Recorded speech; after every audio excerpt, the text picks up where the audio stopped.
Perkenalkan, nama saya Putrianti Muhammad dari kelas D jurusan Ilmu Ekonomi. Baik, dalam video ini saya akan melakukan pengujian model regresi secara overall dan parsial terhadap variabel kemiskinan. Baik, sebelum kita masuk ke tahap pengujian, alangkah baiknya kita menentukan model estimasi terlebih dahulu. Baik, di sini estimasi regresi saya yaitu ada POV sama dengan 2,424 tambah 520,041 TPT tambah 0,279 TPK kurang 21,947 PE kurang 1405,4 RLS tambah error. Maka yang pertama, terdapat pengaruh positif dari TPT terhadap POV setiap kenaikan TPT sebesar satu satuan, maka nilai POV naik sebesar 520,041. Yang kedua, terdapat pengaruh positif dari TPK terhadap POV setiap kenaikan TPK sebesar satu satuan, maka nilai POV naik sebesar 0,279. Yang ketiga, terdapat pengaruh negatif dari PE terhadap POV setiap kenaikan. PE sebesar satu satuan akan menyebabkan penurunan nilai POV sebesar 21,947. Yang terakhir terdapat pengaruh positif dari terdapat pengaruh negatif dari RLS terhadap POV setiap kenaikan RLS sebesar satu satuan akan menyebabkan penurunan nilai POV sebesar 1405,4. Selanjutnya kita masuk ke tahap pengujian regresi secara overall. Pada pengujian regresi secara overall terbagi menjadi 5 tahap, yaitu yang pertama ada menentukan H0 dan H1, yang kedua ada menentukan nilai alfa, yang ketiga ada menentukan statistik uji, yang keempat ada kriteria uji, dan yang terakhir ada kesimpulan. Baik, langsung saja kita masuk ke tahap yang pertama, yaitu menentukan H0 dan H1. Di sini H0 saya sama dengan beta 0 sama dengan beta 1 tambah beta 2, seterusnya sama dengan beta 1 sama dengan 0. Ini merupakan signifikan. Yang kedua yaitu untuk H1 sama dengan 1 beta 1 tidak sama dengan 0. Ini merupakan model signifikan. Yang kedua yaitu menentukan nilai alfa. Di sini saya pakai alfa sebesar 5% atau 0,05. Yang ketiga saya menggunakan uji F. Yang keempat yaitu kriteria uji, yaitu tolak H0 jika nilai probability F kecil dari nilai alfa.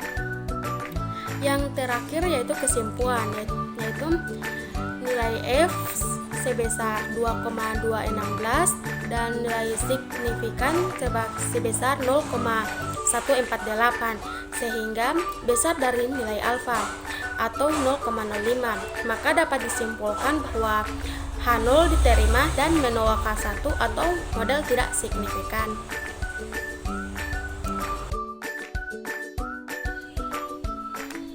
Selanjutnya kita masuk ke tahap uji parsial variabel X terhadap variabel Y. Di sini kita akan menguji 4 variabel, yaitu ada tingkat pengangguran terbuka, tingkat pendapatan per kapita, pertumbuhan ekonomi, dan rata-rata lama sekolah. Baik, langsung saja kita masuk pada variabel yang pertama, yaitu tingkat pengangguran terbuka dihipotesiskan positif. Seperti pada hasil berikut ini, untuk pengangguran terbuka dihipotesiskan positif. H0 berarti beta 1 kecil sama dengan 0, H1 berarti beta 1 besar dari 0. Untuk alfa saya menggunakan alfa sebesar 5% atau 0,05, dan untuk statistik uji saya menggunakan uji T dan probability T.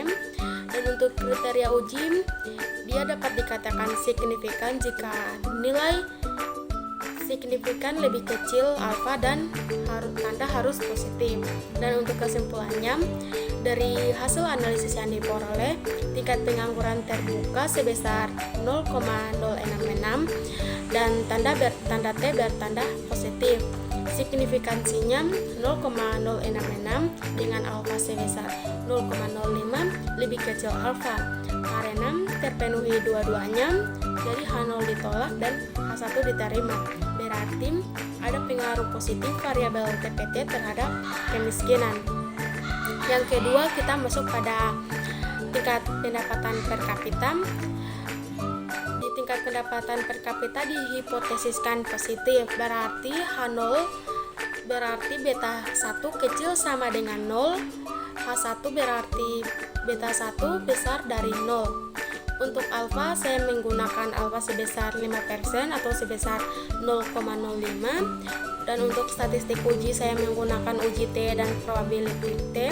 Untuk kriteria uji, dia dapat dikatakan signifikan jika nilai T signifikan lebih kecil alfa dan tanda harus negatif. Dan untuk kesimpulannya, dari hasil analisis yang diperoleh, tingkat pendapatan per kapita sebesar 0,017 dan tanda T bertanda positif. Signifikansinya 0,017 dengan alfa sebesar 0,05 lebih besar alfa. Karena tidak terpenuhi dua-duanya, jadi H0 diterima dan H1 ditolak. Berarti tidak ada pengaruh positif variabel TPK terhadap kemiskinan. Pada variabel ketiga yaitu ada pertumbuhan ekonomi, dia dihipotesiskan negatif. H0 berarti beta 1 besar sama dengan 0, H1 beta 1 kecil dari 0. Untuk alfa saya menggunakan alfa sebesar 5% atau 0,05, dan untuk statistika uji saya menggunakan uji T dan probability T. Dan untuk kriteria uji, dia dapat dikatakan signifikan jika nilai signifikan kecil alfa dan tanda harus negatif. Dan untuk kesimpulannya, dari hasil analisis yang diperoleh, nilai pertumbuhan ekonomi sebesar 0,652 dan tanda T bertanda negatif. Signifikansinya 0,652 dengan alfa sebesar 0,05 lebih kecil alfa. Karena terpenuhi dua-duanya, jadi H0 ditolak dan H1 diterima. Berarti ada pengaruh negatif variabel pertumbuhan ekonomi terhadap kemiskinan. Yang keempat ada rata-rata lama sekolah, dia dihipotesiskan negatif.